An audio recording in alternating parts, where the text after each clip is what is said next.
तो क्या है सलोनी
Namaskar, Pranam, a very warm welcome. Good morning. It is a very pleasant day today, an auspicious today, that our boardroom has been blessed by the presence of Daaji, Pujniya beloved Kamlesh D. Patel, and he is the Heartfulness person and also Padma Bhushan awardee, and we are honored to have him here today. And it's also my very pleasant duty to welcome Dr. Chandrakant C. Pandav, who is the Iodine Man of India, Padma Shri, Dr. Yash Gupta, Amazonian and Harvard Walk of Fame. He has written a very good book on science and scriptures. And my Guruji, Dr. R.L. Bichlani, he's again from a doctor and a teacher here, Amazonian to spirituality. And I thank all distinguished guests, Dr. Tanuja Nesari, Director, All India Institute of Ayurveda. Our Heartfulness brothers and sisters, Dr. Vandana, who has come from across the road, and she is also into this practice. So it is very important for having value-based education, spiritual health and well-being for our students. Learning medicine is almost like a pilgrim's progress because we are asked to break many taboos which we learn as a child, to shun urine, excreta, and to have a distance from the dying and the deviant and the dirty. And therefore, it is very important, and AIIMS Medical Humanities is being started with these objectives in mind, that how to teach our medical students the value-based education. And unto this end, AIIMS is joining hands with Heartfulness Foundation, also with Sri Aurobindo Ashram, Professor Bichlani, and we are planning to hold an international conference on value-based medical education on July 20th and 21st, and we would like each one of you, and we shall connect with you so that it is a good event, and keeping in the value of Amrit Mahotsav, 75 years, also the presidency of G20. This is a very good topic on which great lacuna exists, and it is the right time, a time has come to do this. And therefore, today, it is a very proud moment to welcome Daaji, and I would now request our Honorable Director, Sir, to kindly felicitate Daaji, Dr. Kamlesh D. Patel, Padma Bhushan awardee.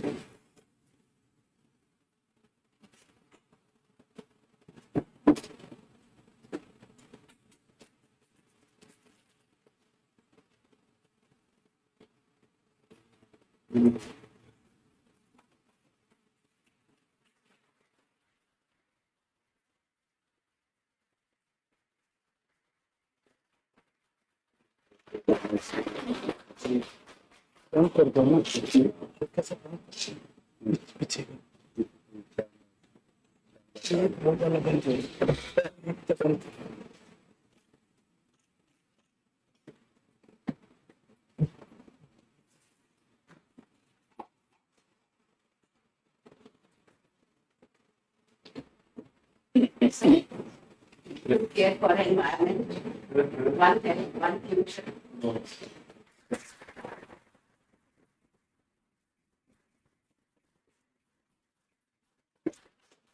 Daaji, if I'm right, you have pledged to plant 30 million plants.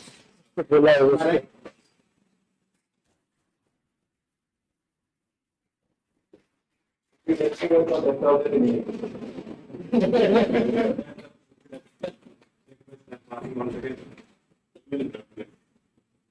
Actually, we need to plant 3 billion plants in this world. Come back to restore the normal thing. 3 billion.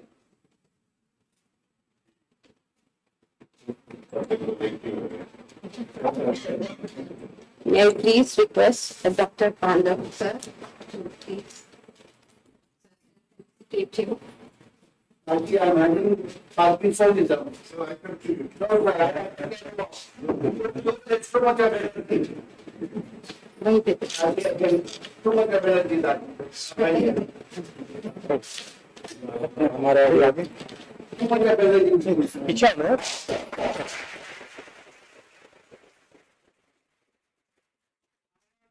Tourism, I am recovering for 99% recovery, now 100% recovery.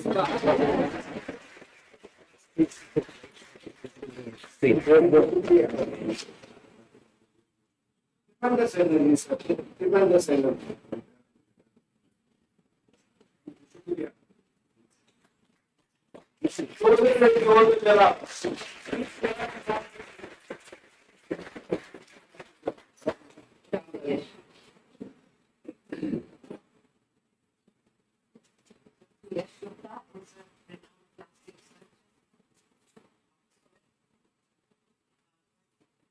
He's coming back to the books now.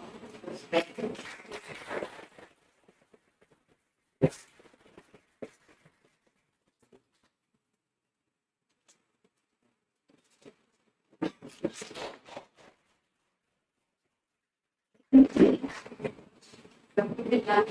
Yes.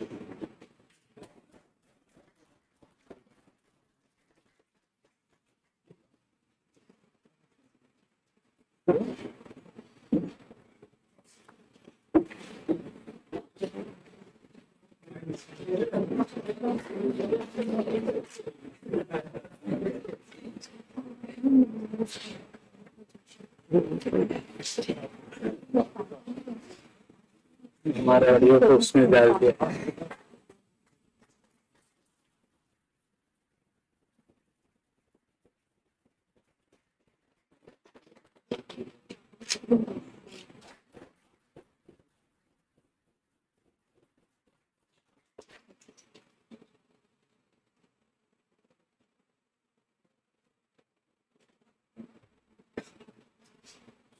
Dr. Vijla need to be back to retirement. Normally, people ask for extension.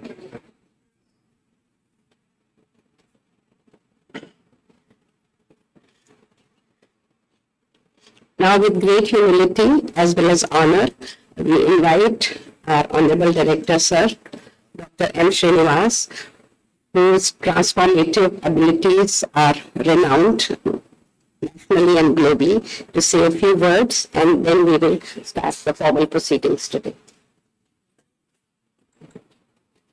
Thank you, madam. The transformation happens from the great people, and it's happened. Seeing is believing. Those who want to see the transformation, they need to go to Hyderabad to see the Kanha. And the things which have happened there, how the barren land was transformed into the green land, and then doing so much of service. Not only giving the peace, heartfulness, mindfulness, peace, and prosperity and everything. And as a doctor, I always, share of respect and gratitude to the Reverend Daaji, because we believe that, evidence-based medicine. And that is very clear in Hyderabad because I was there, I was taken from here on a deputation, special deputation to ESIC Medical College, Hyderabad in 2016. I'm the first person to enter that campus. And those who want to see the evidence-based so-called medicine, we don't see there, it's all because of the blessings of Daaji. I think we need to give a big hand to him for all the energy which he gives us.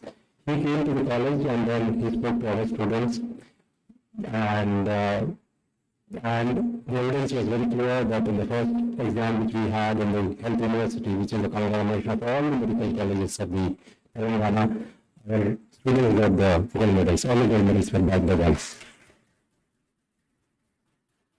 Then the other thing we were looking at was that how do we take care of the security people? They're generally very rude in the government institutions and hospitals. And today we can go and see that in Hyderabad, that how they are very polite and they are doing multitasking. They are doing everything, the reception, taking them, helping them, putting on a wheelchair, giving them advice. And to the extent that some of them are even looking at how to take the blood pressure and all that. That's again, the classes used to be taken by the team from Daaji's institution. Again, sir, for all the transformation which were going on in the world, in India, in the Ghana, and we have seen as a doctor and a medical student, all our doctors in Hyderabad are aware of this. How positive energy from the organization and the Reverend Daaji could bring a change in the minds of the people, and all the domains, patient care, teaching, learning, research, good governance, and we were adjudged as the best medical college in the country with respect to good governance and the COVID care which we did. All that can only happen. Anything which is humanly impossible can happen only because of the divine touch and the divine people. And we, from that hospital, all the people, staff are grateful to the organization and the Reverend Daaji. And with these few words, I say that with the kind of research the Heartfulness is doing, Dr. Marathra will take you through that. And our aim is that the these institutions, the medical sciences institutions from AIIMS and the Ghana, so that we continue our understanding of the mind and reap the benefits of the mind, and then that all that whatever is the positive energy which Daaji carries will be a blessing for all of us, the faculty and the students of the institutions. With this, I request Dr. Marathra to take over to give a glimpse of the research which is being done. Thank you very much. Thank you, sir, for inspiring us for good hopes for the future. So mind and brain and the whole organism. And also, sir will be talking about genetics and epigenetics. That is how we bring positive change by going beyond the genome. Now, Dr. Rahul will tell us about some heartfulness research so that we take this further. Thank you.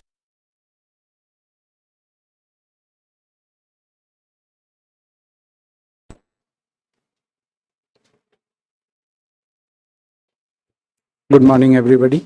It's an honor and a privilege to be present amongst this august audience, and particularly in presence of Revered Daaji and the Director of AIIMS, Professor Srinivas, Professor Bijlani. We've been an avid admirer of his manner of teaching all of us. So I'll be briefly introducing the research aspect of the Heartfulness Institute, what we have done so far and what we endeavor to do in the future. So disclosure that I myself am an avid meditator for the past more than 2 decades. I have been exposed to heartfulness practices, as a result of which I have first-hand experience of what it can do for you, what it can, the way it can transform you. And this is what has motivated me and many others like me to undertake research in the heartfulness domain. In conventional sense, the Heartfulness Institute is quite new to research when we started researching the wellness aspects, but originally heartfulness research started in 19th century when the founding masters of the system delved into another domain and came forward with this rediscovery of the age-old method of pranahuti or yogic transmission, and devised a method which could be practiced easily by most people irrespective of their background. And a systematic set of practices was given, which constitute the core practices of the heartfulness system, which include not only just meditation, but relaxation, something called cleaning or rejuvenation, and an inner connect, a bedtime practice. It is a result of these simple yet very effective practices that the movement has spread across the globe and is currently present in over 160 countries, backed by volunteer trainers, more than 15,000 in numbers, and the numbers keep growing by the day. We are here because of this prophecy, which is quite apt. The age of religion and politics is now over, and it is high time that science and spirituality comes together. And if you look at this hall, it is a tribute that this is in fact happening in our times, when the top-notch people from the scientific domain, All India Institute, is coming together with Heartfulness Institute, taking forward the activities of research. The particular specificity of heartfulness, which differentiates it from other types of systems prevalent, is not only the presence of yogic transmission, which is the reformative aspect of this, but also because of the ease of use, accessibility, affordability, the simplicity, and the efficacy. In very short period of time, the experience that the people have make it a unique practice that can be easily implemented, and the benefit can be given to most of the people. The explicit aim of heartfulness practices was the ultimate God realization. It was a spiritual aim, but realizing that health is translated literally as being centered in the self. If we are centered in ourselves, in a meditative state, in our hearts, then it translates into health. So we have now endeavored into research in conventional science and looking at the benefits of these practices on human well-being. There have been a few researches. We are quite new in this domain, but there have been some good quality researches, which I'm briefly going to enumerate here. The first landmark paper came from the US, effect of heartfulness meditation on burnout, emotional wellness, and telomere length in healthcare professionals. We offered these practices for around 12 weeks and compared to a placebo group where these practices were not given. You know the stressful environment prevalent in a hospital setup. There was clear result in terms of significant decrease in negative emotions and significant improvement in positive emotions. And very significantly, there was an increase in telomere length in subjects 33 years or younger. So this very much enthused us to look further into these researches. Another paper which came from our country, I was very fortunate to be part of this study in collaboration with IIT Delhi. We looked at the effect of heartfulness cleaning and meditation practice on heart rate variability. And again, the results were astounding. There was an immediate switch observed from sympathetic dominance to parasympathetic dominance when we meditated or we did cleaning. The study was published in the Indian Heart Journal, and we presented this paper in the first World Symposium on Meditation and Cardiovascular Disease. And the sub-study of this study showing the effect on happiness of these practices won the first prize for the best research paper amongst more than 400 papers which were presented during this World Symposium. There have been significant number of studies on the effect on sleep of these practices. As we all know, as practitioners, sleep is a major mortality nowadays. Hardly anybody is able to tell that they are sleeping well. So there have been a series of studies on sleep from the Heartfulness Institute, and the key findings are there's 50% reduction in insomnia severity index, 30% quicker time for onset of sleep, 20% increase in sleep quality, and 15% increase in rejuvenation. So clear evidence in terms of benefits on sleep. Besides, there have been other aspects being explored going towards neuroscience and consciousness. There has been a study with NIMHANS Bangalore where we looked at the brainwave changes produced by these practices, and a number of small-scale studies showing the impact of these practices on different levels of people, different education standard, even children, middle school students showing improvements in their school grades when they were exposed to these practices like relaxation. We have now been accepted as a simple and effective practice and also entered guidelines. The Lipid Association of India recommends heartfulness practices as the preferred practice owing to its several advantages specific to our country as a cardiovascular prevention tool. There's a number of research projects in collaboration with research partners going on across the globe, looking at development of a consciousness scale, studies related to functional MRI in Europe as well as in the US. We have a multinational school study going on, effect of a program of heartfulness called the Brighter Minds, the way it improves the cognitive abilities of children. We are also working with XLRI in developing a heartfulness scale and number of other studies which are already going on. So the list is long, and we are very much encouraged and supported and enthused by our current guide, respected Daaji, to have sound research so that we can produce evidence where we can claim that actually what these practices do in terms of transforming human beings and improving the health and wellness of the people. So we have a lot of studies in the pipeline which we propose to do with the premier institutes of the country, and once we collaborate with the All India Institute, I don't think there is any limit that we cannot cross in coming out with good quality data from our own country. There are limitations, of course, in doing these kind of researches. We are very sure that we will be able to come out with good quality research from our country in the future, from Heartfulness and All India Institute, and take this evidence-based medicine forward. So with that, I end the brief presentation about the research activities of the Institute and invite respected Master to give and deliver his lecture.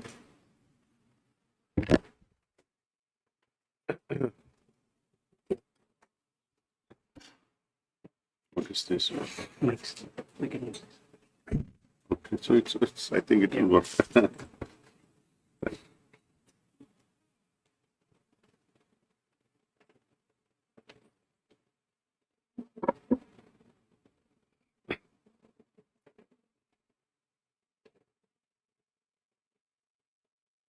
My most respectful pranams to the Director AIIMS, Dr. M. Srinivas Garu, Panditji, Guptaji, Dr. Professor Physiology, Tanuja Madam, and I don't know if Dr. Sharma, I had Rahul, Gautam Sharma, pranams ji, and many whose faces I am not able to relate and know because I had never met previously, and most renowned Dr. Rana Patel in the field of neurology, and most esteemed friends, thank you, thank you. Thank you for joining us this morning. The topic I've been given is quite challenging: consciousness and genetics. Genetics, you all know. Consciousness baffles even the most admirer and practicants of all kinds of practices on yoga.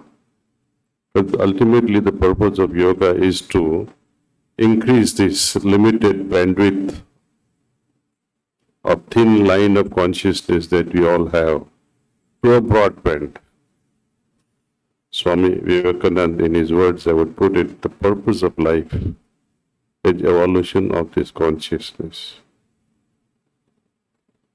The available consciousness, he compares it, he says, it's like a thin film of water which is sandwiched between two giant oceans, one that of superconsciousness, one that of subconsciousness.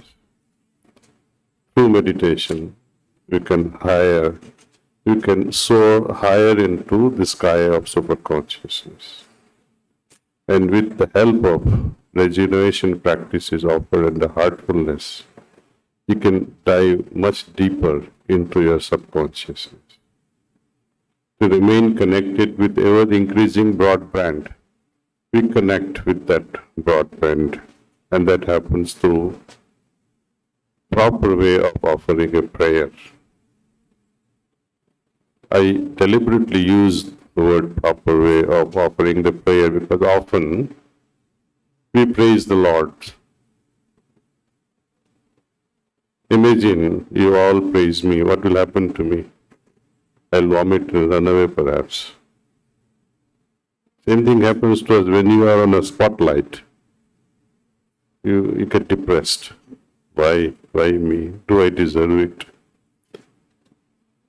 God would also feel like running away when you say, God, you are so great, you are my father, you are my mother, but at home you don't even treat your parents so well, and you want to make another father and another mother out there in the unknown world.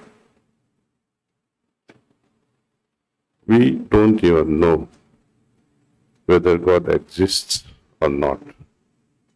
How many can say with confidence it does? Confidence, I am saying, not through belief. Belief is a great substitute for fooling ourselves. Anytime you ask someone, do you believe in God? What do they say? Yes, I believe in God. Why do you believe in God? Will make them speechless. I believe because my parents taught me, my shastras teaches me, my society, my dharma.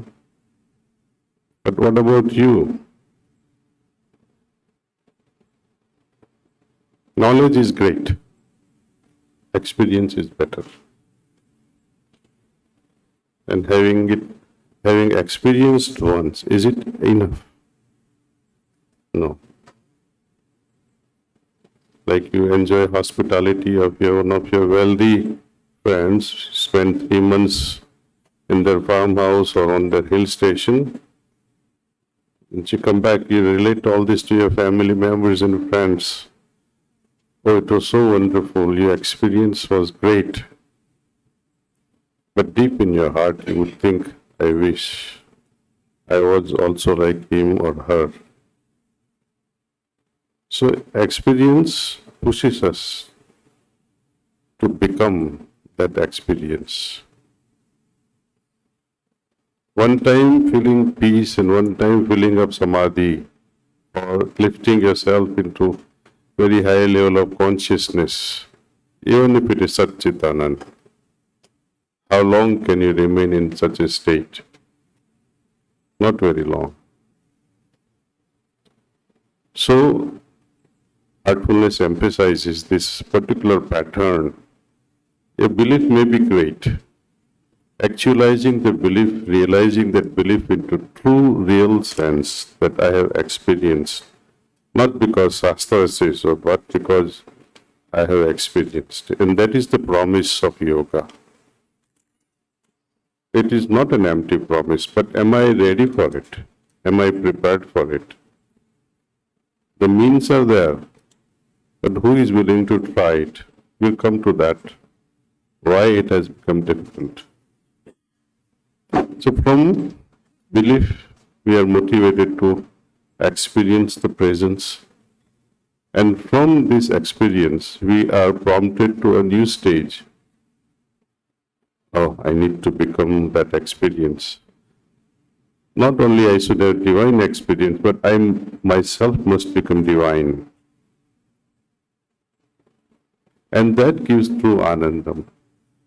Later on, this state of Sat Chit Anand too becomes very heavy. How long can you bear the burden of ego, of I experiencing Sat Chit Anand, however lofty it may be? You'll get bored of it. Goodbye, Sat Chit Anand. Time will come for it. And you enter a very different zone, which very rarely you can count 5, 6 since the creation has experienced a state beyond Satchitanand.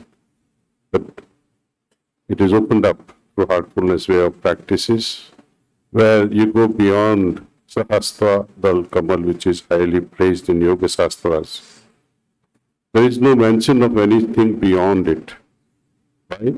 Most people who reach there remains like a bee soaked in honey and doesn't like to go to next flower, satisfied with the pot of honey it enjoys.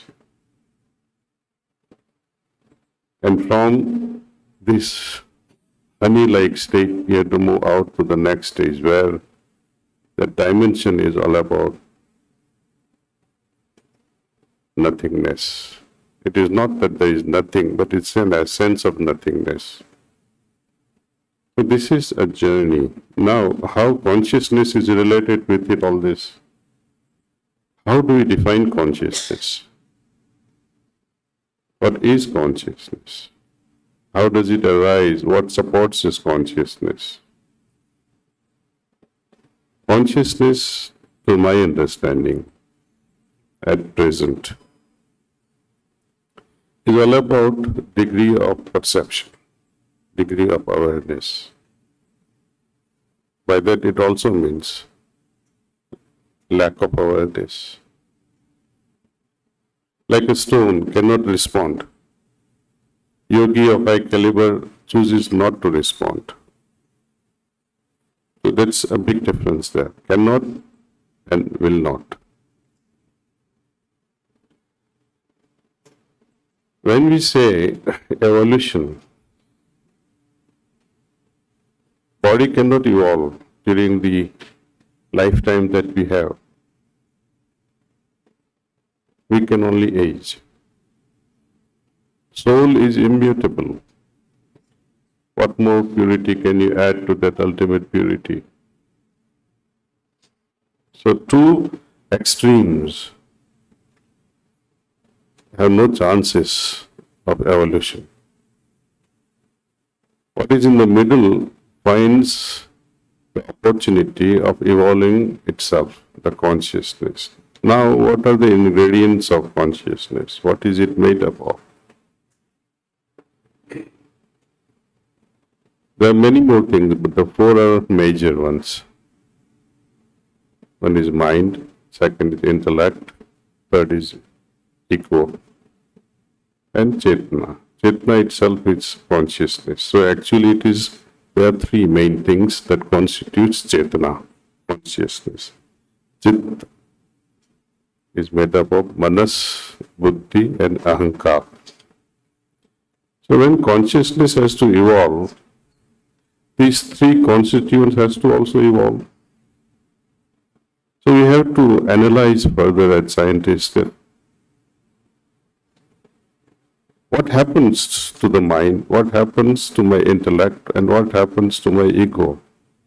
So let's understand the role of mind, intellect, and ego. How does the mind evolve? Evolution of mind means evolution of its function to me.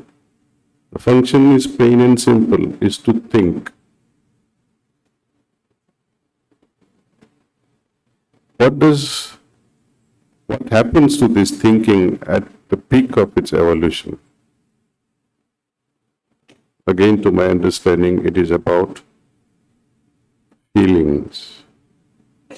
From thinking to feeling, from mind to heart. One small example to make the point clearer. Most men, when they face problems, I run many businesses in New York. For months I would have stressed moments what to do with this problem. At homes also you must be encountering many issues, even if they be related to AIIMS. When you go home with long face, day after day, your mother or your sister or your wife may ask you, what is wrong with you? Then what happens? You end up sharing the problem. Your wife or your mom will tell you, this is the solution. Think over it. For which you spend 2 months, 3 months brooding over it and making it mess. But they are able to come out, though they are not exposed to this institution or the problems associated, they immediately come with a solution. In most of the time. Why? But their ability to use heart is much greater than man. So on an evolutionary scale, to my understanding, at a mental level, they are much more advanced. What made them advance in the field of heart? Circumstances. The way of life is such they are pushed into tackling problems every single moment. Man is not so much challenged because he or she handles only one professional problems, that's all. Women, especially in India, they tackle all kinds of problems every single moment, starting from the biggest problem that I have seen with my mother, what to cook this evening.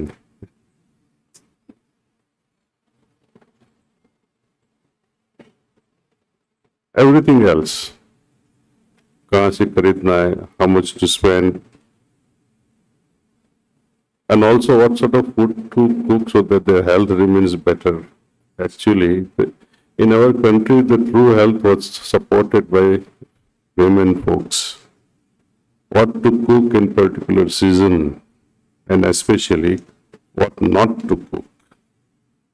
Which food to offer, which part of the day, and which food must never be offered in the evenings or later. So there is a whole spectrum of knowledge associated with food habits, what to, what not to, and when. And a real, consciously involved lady of the house can become a nurse or a doctor, maintaining the good health of the family, see, only if they listen. With the so many opportunities of junk food, I think children, they tend to ignore the advices and later on suffer. So let's come back to this mind factor, moving from thinking to feeling. Sahaj Marg Heartfulness way of meditation is all about moving from thinking to feeling. We think in the beginning, we make a sankalpa or a kind of a suggestion to ourselves before we meditate. We just gently close our eyes and make a will or a sankalpa that the divine light that is all pervasive is also in my heart, and I'm being attracted towards that. That's all. We are not supposed to see it as luminosity.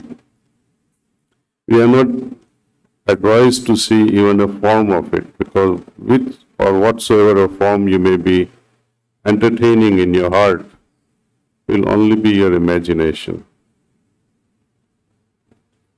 Objectifying in the form of a space, in the form of a particular murti, you are objectifying what is a subject. Subject can never be objectified. And if you have a real idea of what God is, then you don't need to meditate. So we start with the supposition, like in maths, we say this plus this or this equation is not equivalent to this or equivalent to this. And in the end, we either prove it or disprove it.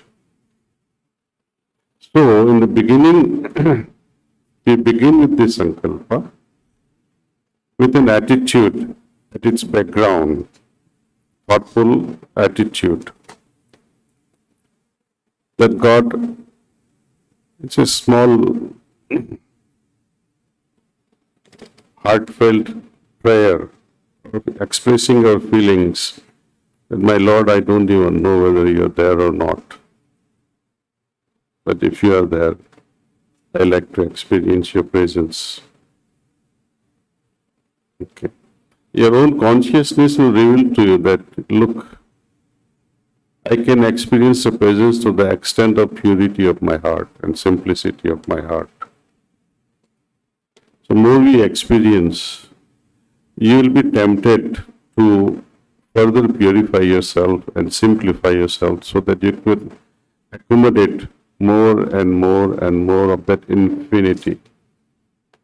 So to the extent this purity and simplicity are infinitesimally purified, simplified, to that extent that infinity will descend in your heart and changing your awareness. It's like when you are on the ground, how much can you see? I cannot see beyond these walls. I go on the terrace, my vista will expand. I take helicopter and go further up. That is the role of a guru. Just as you must have enjoyed shoulder ride on your father or mother as children. And we used to scream and shout, I'm bigger than you. I can see more than you. Guru is like that, on whose shoulders, on whose consciousness we jump and try to see something which we are not able to see from our level. That is the only role of the Guru, to permit, allow the students to jump on his shoulders and make them see what he himself cannot also see. A true Guru will not say, I see better than you, because having put somebody on his shoulders is always higher. Is always higher. Now, when we talk of this ladder or the shoulder heights, what is this ladder that we talk of in our consciousness?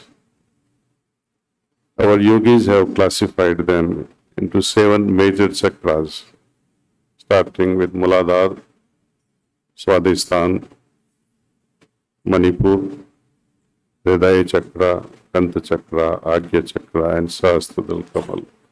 They are infinite. Lower 3 are very common even to animals, dogs, horses, monkeys. They all have the 3 lower chakras associated with reproduction, food. What makes us different is the beginning of the heart chakra. Not that all animals don't have, they do have it, but not fully aware, not fully opened. Even amongst human beings, this heart chakra is not equally open in all. But I had the opening before the morning and after the morning meditation, it will be different. How to measure this expansion of consciousness arising out of opening of the heart chakra? That will be the topic of our research later on. Very unique level of consciousness plays out at Hridaya chakra. When we move on to the next chakra,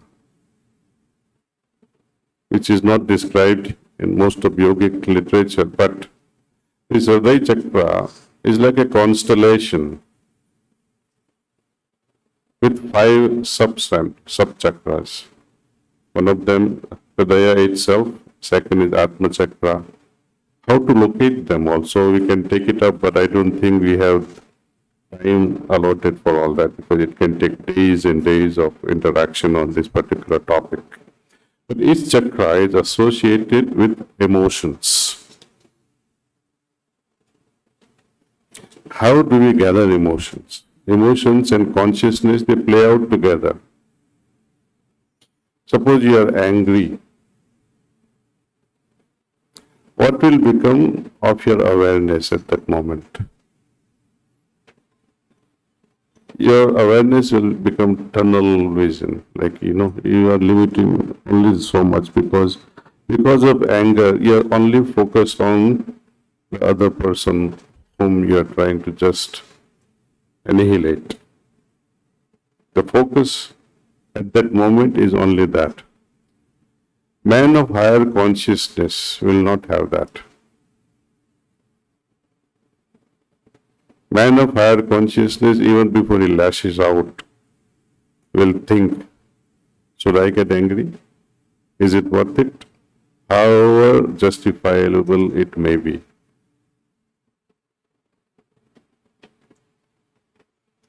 Person of a very high level of consciousness knows, is aware of the consequences, the future of consequences. Man with limited wisdom will have a problem associated with all this.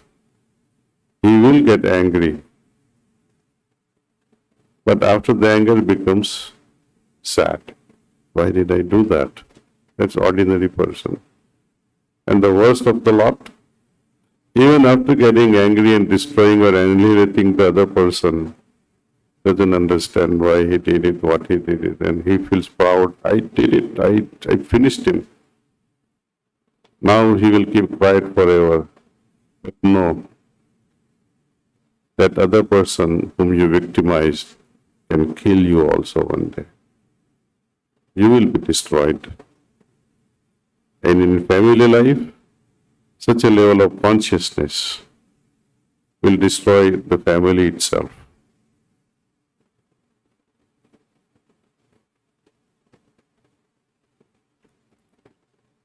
Now, this is the pattern that we observe. But our main topic again,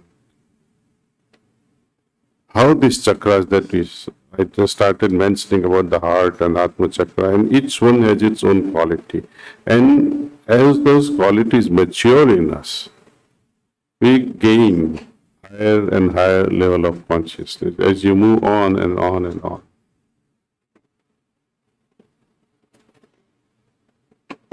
That is epigenetics actually observed by our yogis.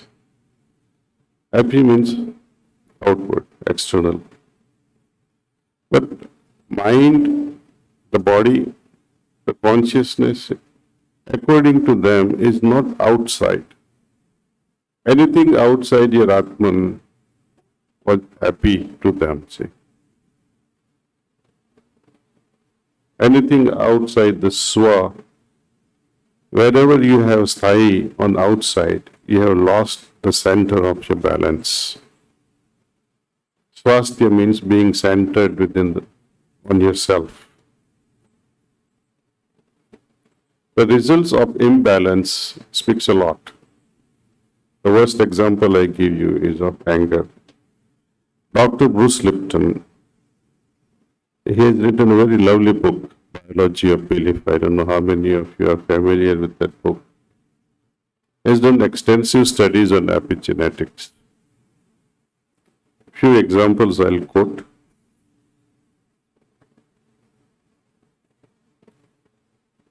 He selected group of mothers to be in a really rough neighborhood, Brooklyn type of neighborhood, where husbands come home with a gun in his hands, keeps the gun under the pillow, and wife has to wait all day and not very sure also whether he'll come or not. What happens to the mother and later on the baby that is born? So he did research on such mothers and later on the health of the child. Versus mothers to be in a better neighborhoods, suburbs, better lifestyle, congenial atmosphere at home. What happens when a mother to be remains in a stressful situation, always in a sympathomimetic mode? What happens to those neurotransmitters? Embryo that is growing within has nothing to do with the outside, but mother's neurotransmitters are surely going to cross the blood barrier, placenta, into the body itself. Sympathomimetic system means lesser blood, frontal cortex, more blood flow into your hindbrain, more blood into your limbs, at the cost of diverting it from your visceral organs. So children born to such mothers who are under stressful situations suffer from GI diseases and cognitive abilities. It is a big finding actually. The limbs beyond the genetic transfer remains longer. Mother may be short, father may be short, but children will be longer with longer limbs. Their hindbrain will be more developed. You can see head like that. See, this will be like. They will always have digestive problems. And this speaks volume about our Indian tradition, where mothers or the daughter-in-laws, when you hear that she is pregnant, ससुराल में क्या करते हैं? They do some puja part and very respectfully, reverentially, with lot of celebrations, she is sent back to mother's place. Maike में जाती है वो. It's a tradition. Even in villages, they are going on today because of our agrarian society. where if you were in Sasural, you'd be somehow feeling guilty कि मैं कुछ नहीं कर रही हूँ, I am not doing anything. Well, this guilt feeling will not be there at your familiar home in mother's presence. You'll be very well looked after, not just looked after, but pampered. You'll have the time to read holy books, you'll have time, if you are inclined to meditate more. So what happens to that baby, that is embryo that is growing within? You have provided that atmosphere for the furtherance of the cognitive abilities.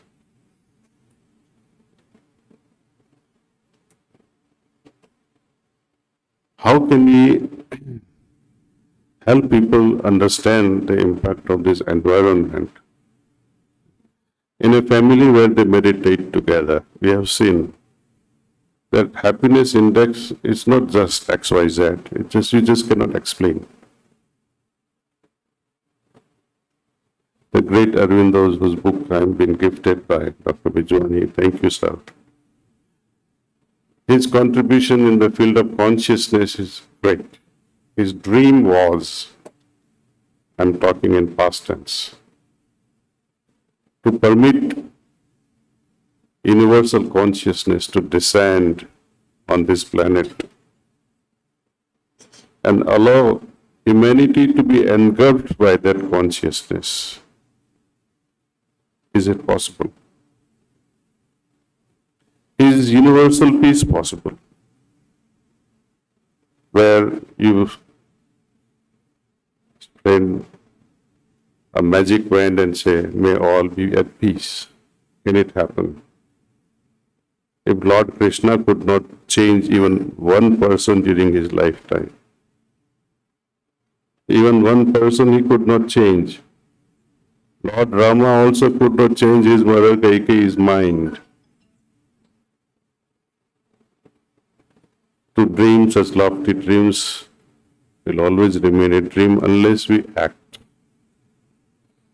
In order to have universal peace, it begins with us, individual. Without individual peace, how can there be universal peace? Even in a family, when one person is disturbed, the whole family is yet distraught.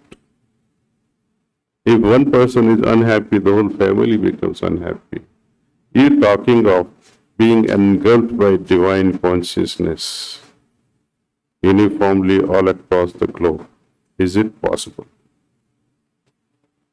Only individually we can change our consciousness. No God can change it, because change is always self-inspired. You can talk and talk and talk and say, for a moment, for a month, you'll say, oh, I heard heartfulness, I heard mindfulness, I heard so many things. Let me meditate. How long will this last? Unless it is propelled from within yourself. Even when your parents insist, you better thoda kar le ye, nobody will do it. Even if you do it, you will be doing like this. It's like somebody is really forcing you to do it. It's better not to do it.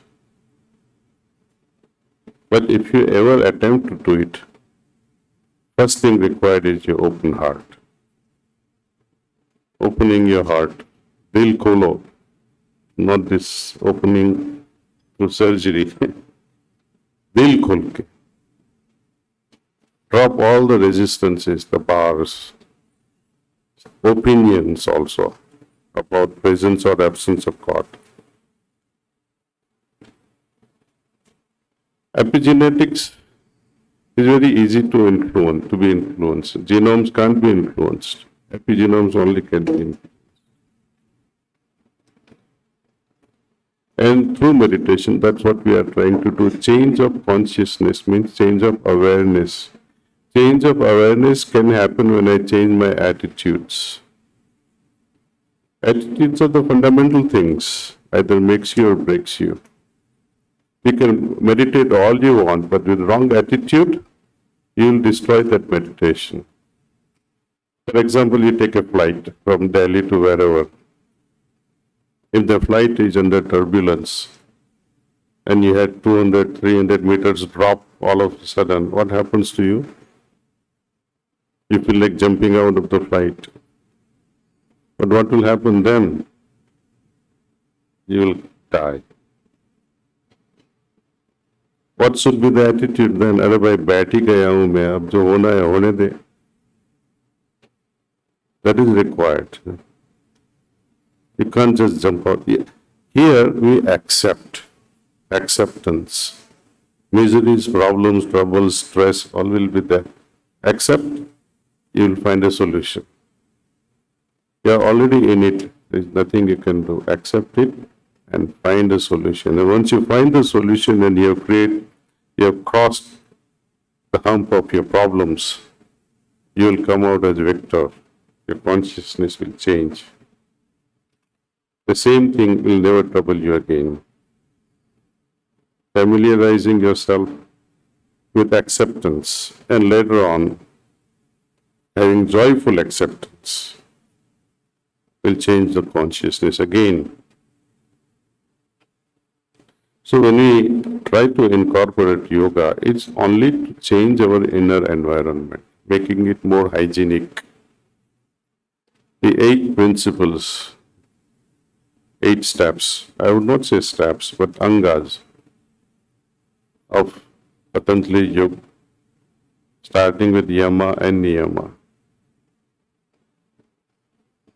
One wonders why such a great sage Patanjali would start with such an abhorring name of yama. Yama means what? Lord of Death, no? Why start with Lord of Death? But he says you'll have to become Lord of Death.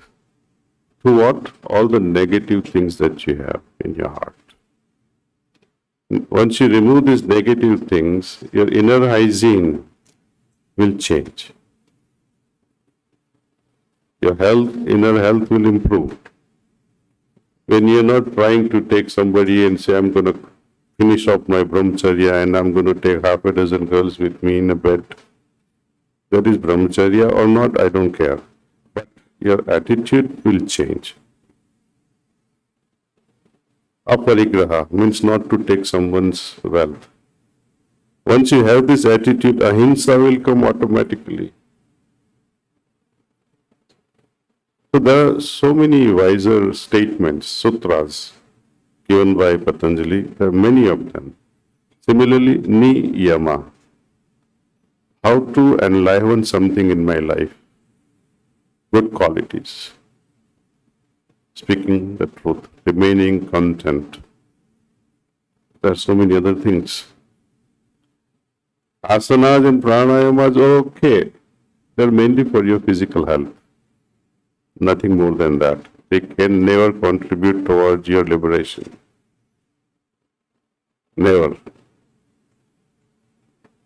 If your goal is spiritual growth, changing consciousness, good health is required.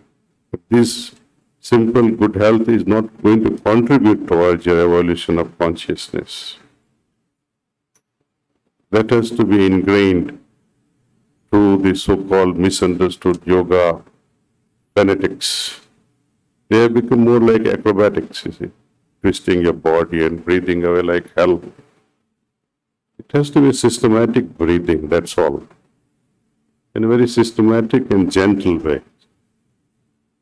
You cannot become obsessive about it. Next is pratyahar. Pratyahar is drawing all your attention from outward to inward. Your focus to the outer. This also can be measured, and how one can go inward and see how your consciousness changes. The shift in awareness will change. So we are mainly focusing in today's talk how to of evolving this consciousness.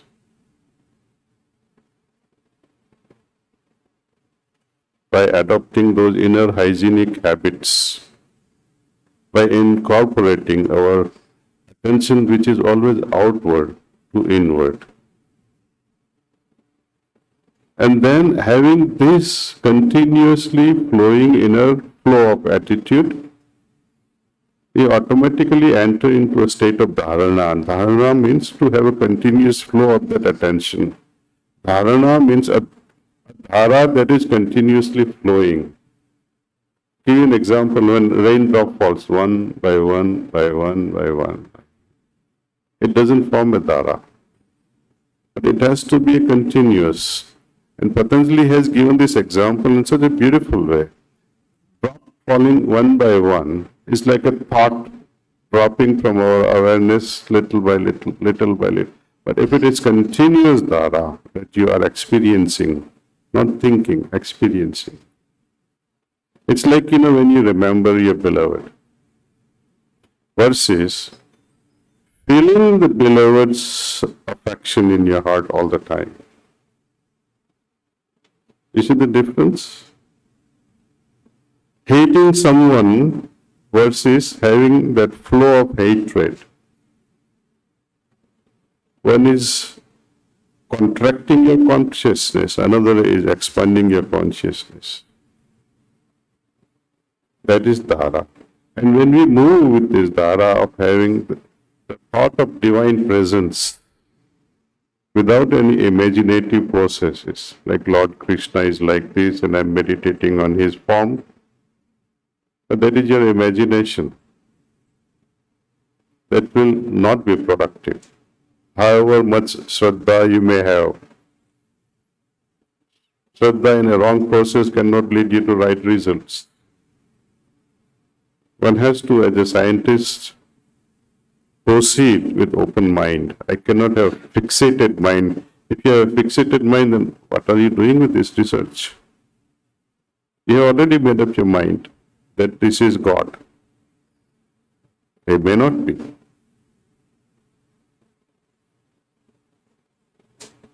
Even during his lifetime, as I say, no one could understand him.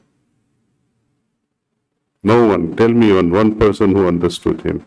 And even when he tried to explain to Arjuna, he was also, I can't understand, I'm not going to fight. Until Lord shows him the form, his ultimate form.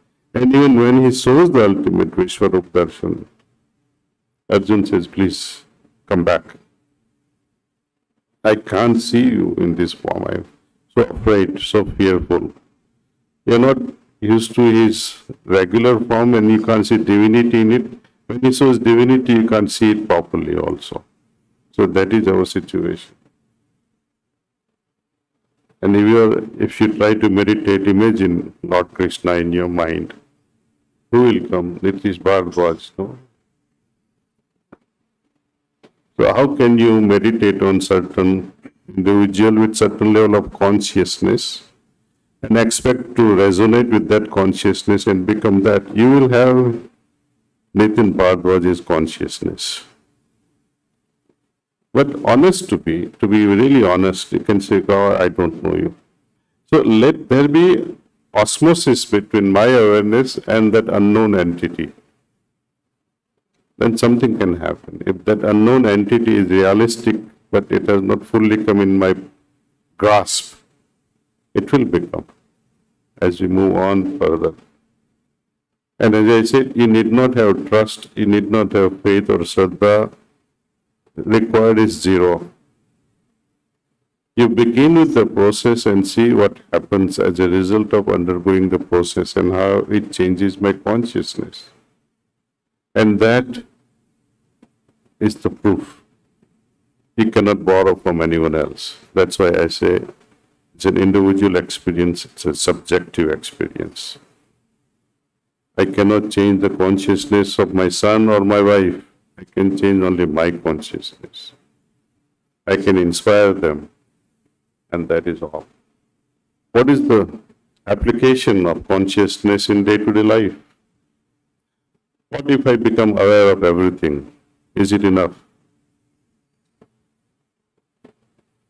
No. I become aware of many problems of this world, but am I able to solve them? Not at all.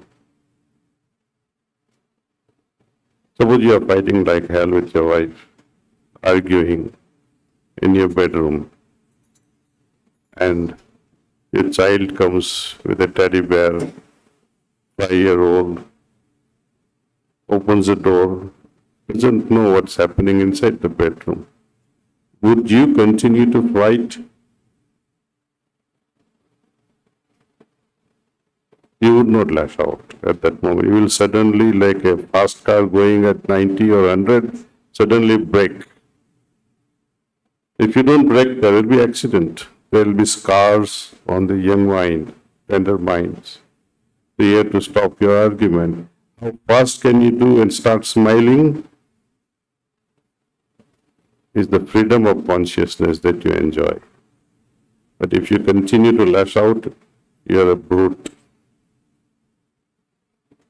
So this is a practical application of how to perceive and how to solve the problem. But the best is how not to create problems and always be the solution rather than the problem in the society. So through meditation, we have precognitions, we have intuition, how this intelligence that we just talked about, Chit, is made up of Manas, Buddhi and Ahankar. So Buddhi also evolves from intellect to intelligence, to intuition to wisdom. And what about the ego, the Ahankar? People treat it as an enemy. Many people also, Shastras also talks of mind is your enemy. That's such a wrong thing.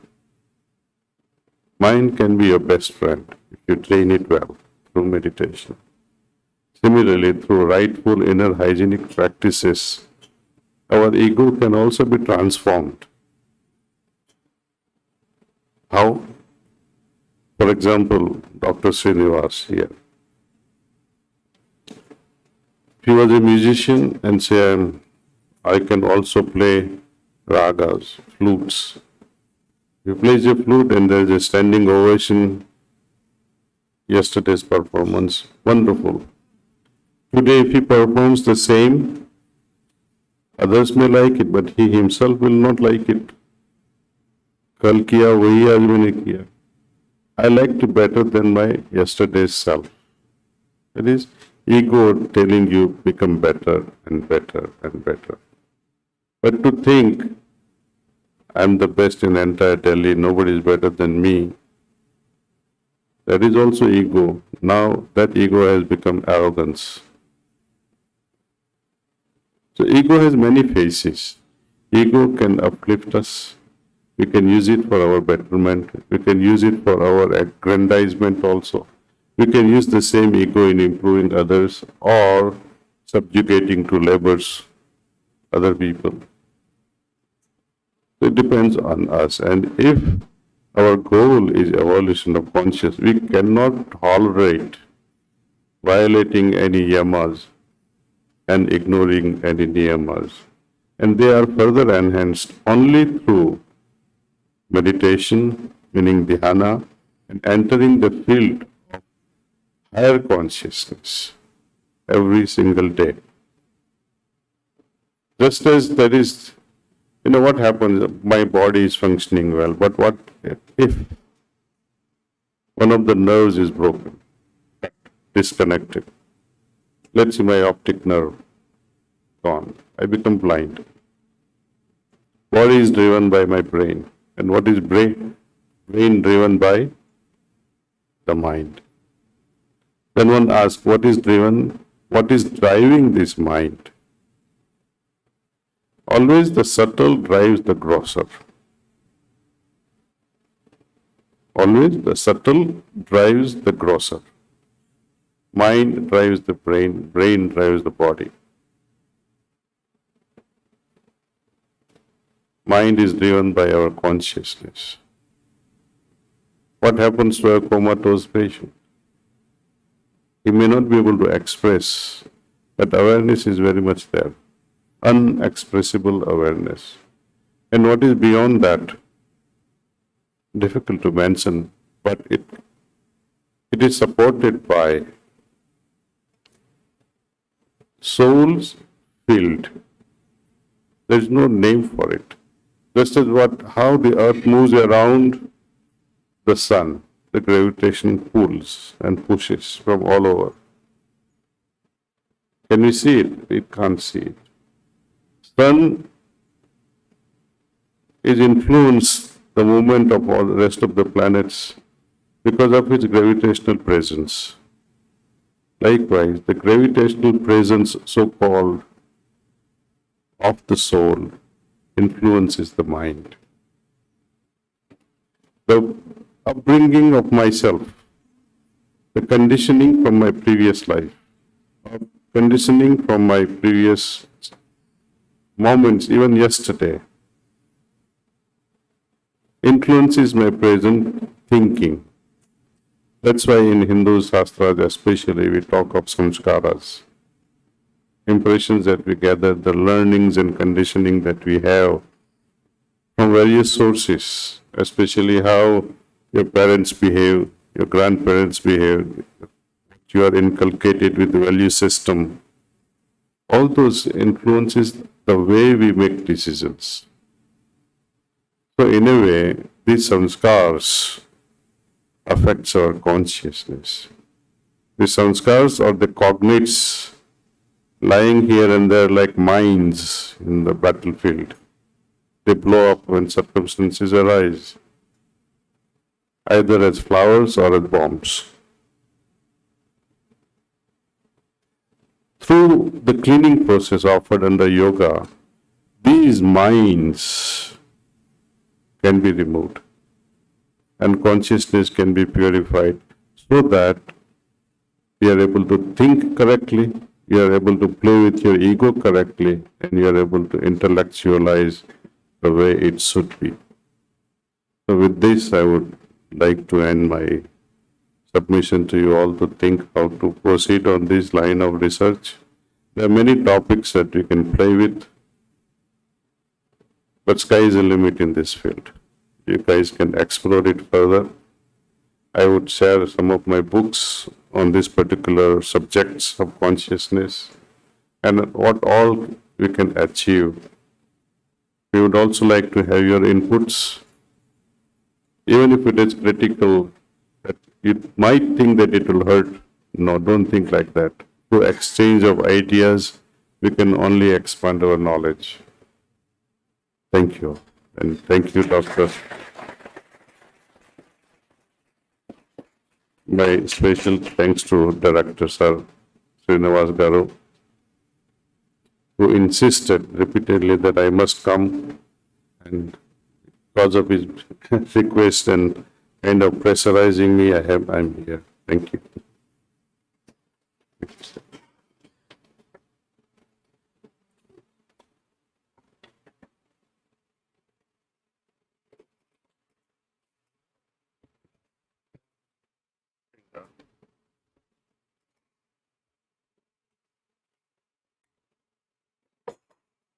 Sorry, I took such a long time.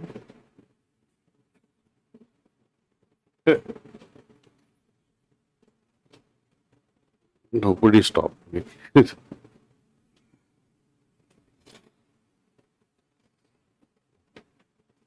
We'll meditate for some time. Kindly keep your phones off or in silent mode.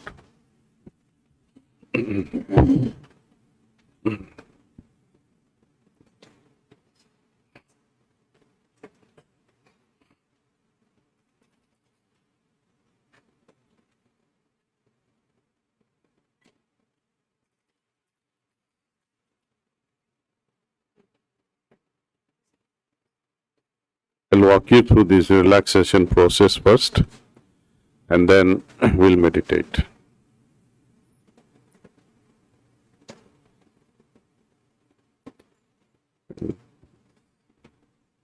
Kindly close your eyes very gently.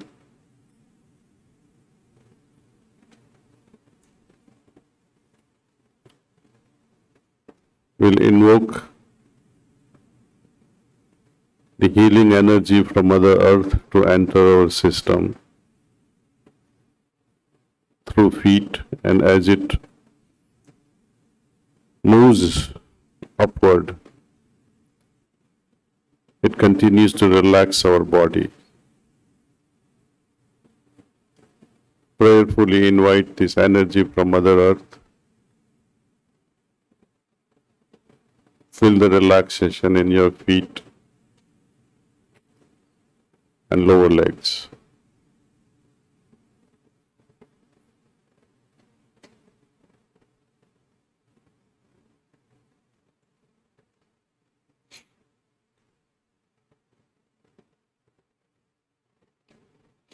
Permit this energy to move up, helping your calf muscles and knees relax.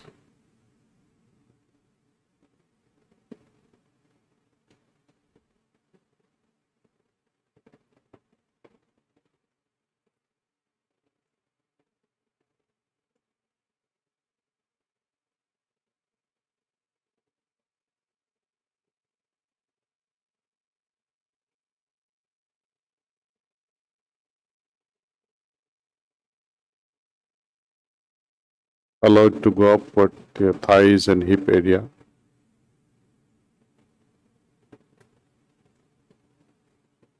Your lower back and upper back.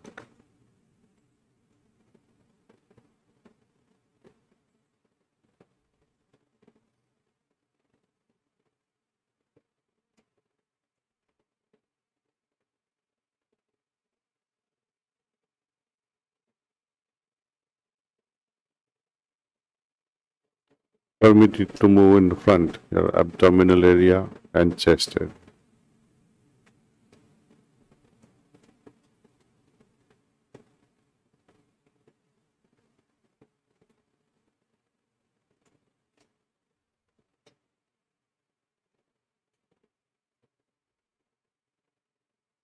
Now your shoulders.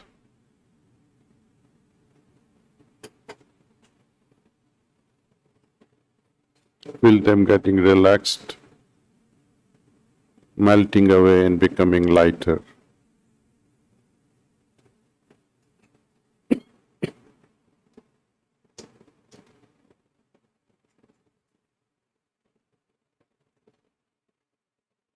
Let this energy descend in your arms, your biceps, your elbows and wrists and hand.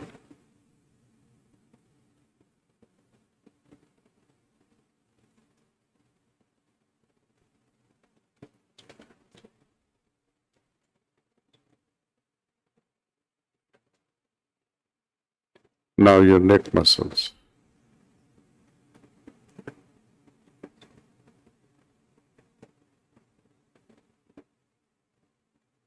Permit this energy to move in your jaws.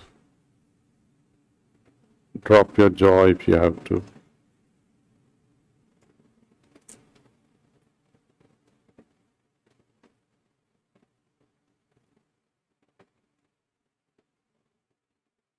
Your nose, your lips.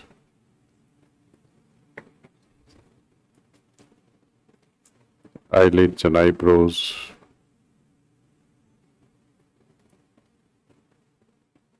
Your earlobes, your forehead, your entire face.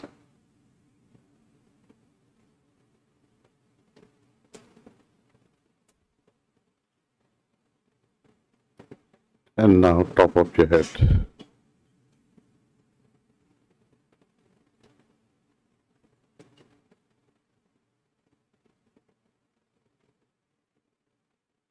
Scan the whole system from top to toe.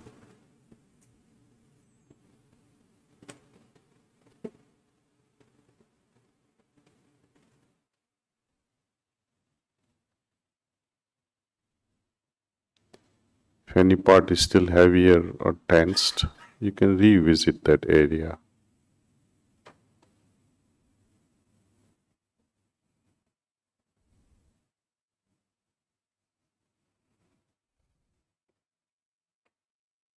Now we are ready for meditation.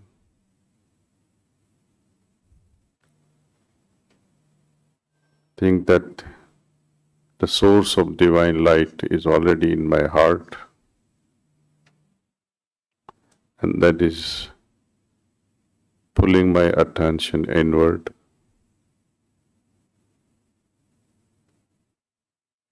Pranahuti or grace from divinity is descending into my heart, and I'm receiving that energy.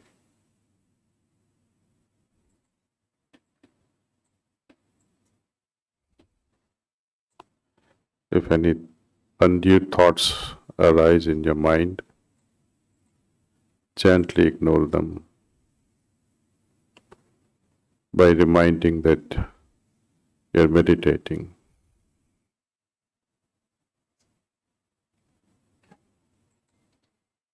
So let's all meditate for a few minutes.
So this is how we meditate every morning for about half hour or so.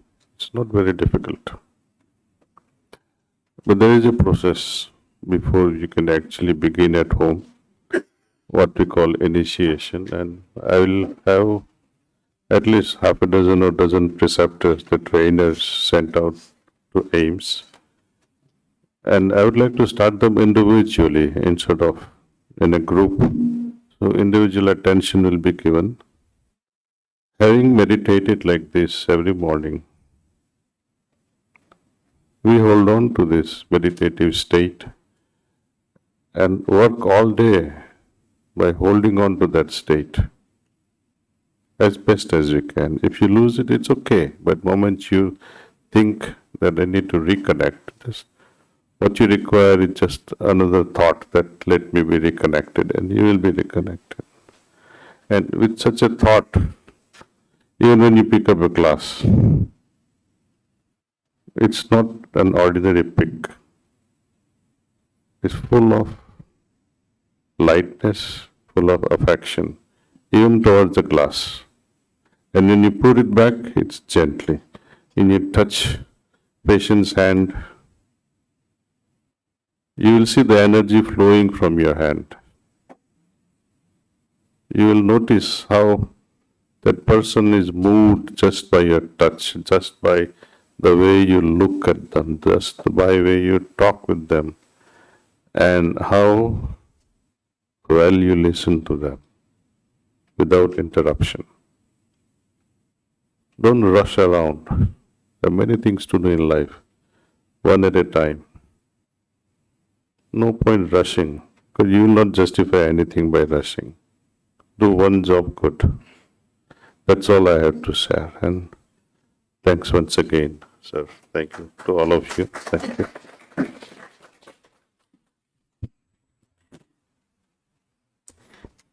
Sir, we are very grateful, humbled and honored by this session today, and especially the nice things you told us to connect with Mother Earth, the Dincharya, the Ritucharya.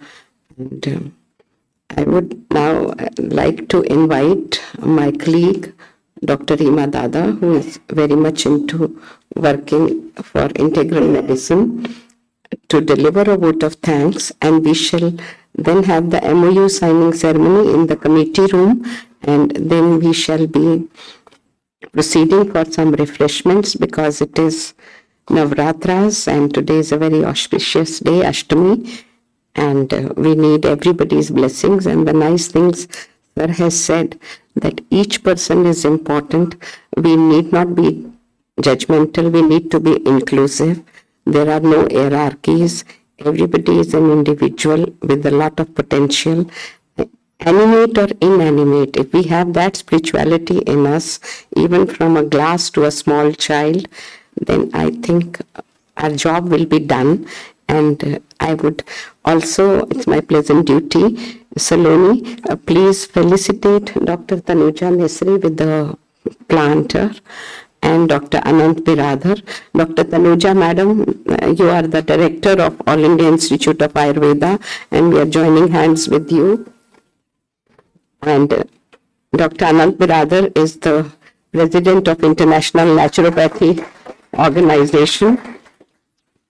And my very dear colleague, a brilliant scholar, and he is wearing so many hats, Professor Gautam Sharma, who is heading the Center for Integrated Medicine and Research. He just left. It's okay. We'll see that the plant reaches him because he is really at the heart of things at AIIMS, I should say. So now Dr. Hima would deliver a formal vote of thanks. But I will informally thank all the dignitaries here, and we know Dr. Rana Patel, again an Amazonian and a very good friend, is here. So we would like to connect and build bridges this side and this side. Thank you very much. It was our pleasure. Dr. Rima, please. She is also hosting and the chief of our media and protocol cell and a second generation Amazonian. Please. Thank you so much, ma'am. Respected Director, Sir, Reverend Daaji, Dr. Bijlani, Dr. C.S. Pandav, Dr. Yash Gupta, many other faculty colleagues and staff and students and many practitioners of Heartfulness Meditation, the Director, Dr. Tanuja Nesri of All India Institute of Ayurveda and also the Director of Naturopathy. At the outset, I feel privileged and I'm extremely fortunate to have welcomed a great spiritual leader of our country, our beloved Daaji. Heartiest congratulations, sir, on receiving the Padma Bhushan on the field of spirituality. Spirituality is every human being's birthright, and Daaji is bringing heartfulness to the doorstep of every individual. Your slogan, Har Dil, Har Dhyan, resonates with us doctors, and this part of heartfulness meditation is surely going to benefit all the doctors and the teachers in this great institution, make us more empathetic, compassionate, and also help us to develop understanding for our patients as well as our students. I would also like to tell you that Sir is a role model for our students because he has excelled both in material life as well as spiritual life. And because we know that all our students seek to have a perfect blend of Eastern heart and a Western mind. I would also like to tell you that today we are going to be signing a memorandum of understanding with between our director as well as our institution as well as Heartfulness Foundation, which will help to promote research in the field of meditation and its role in rehabilitation, promotion of health, prevention of diseases, and how it will have also effect on palliation in several diseases. Again, sir, I would like to thank you, Daaji. We are honored and blessed to have you in our presence and for your guidance and blessings. Thank you.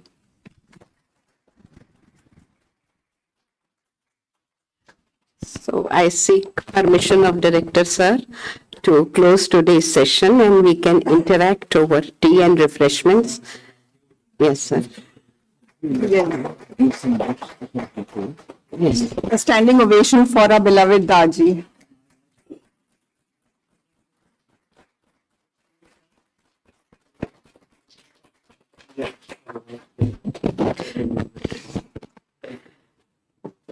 Because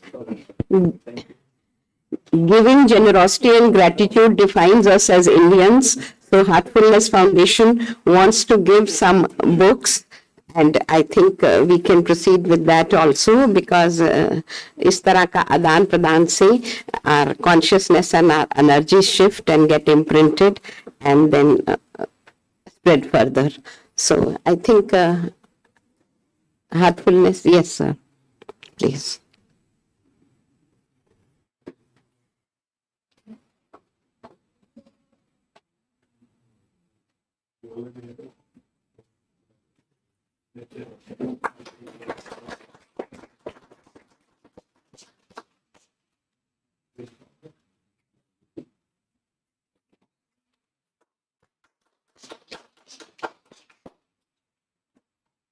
Anand sir, Dr. Rajiv Rastogi, Subrat Sinha sir, Dean and also a very prestigious basic post.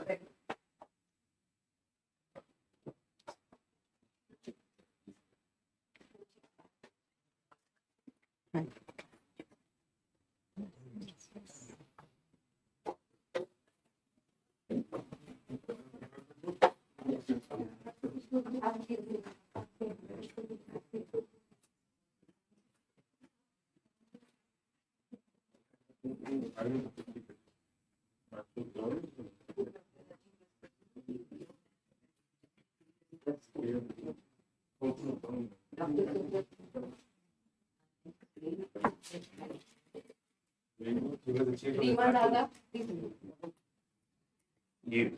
Dr. Rajkumar Yadav, Dr. Sunandaya, Smita Patel.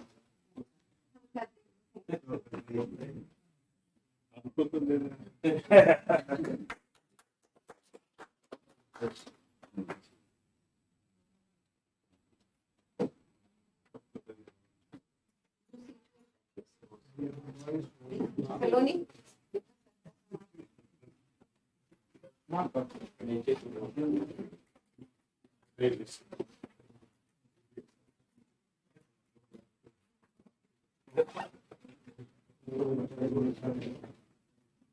How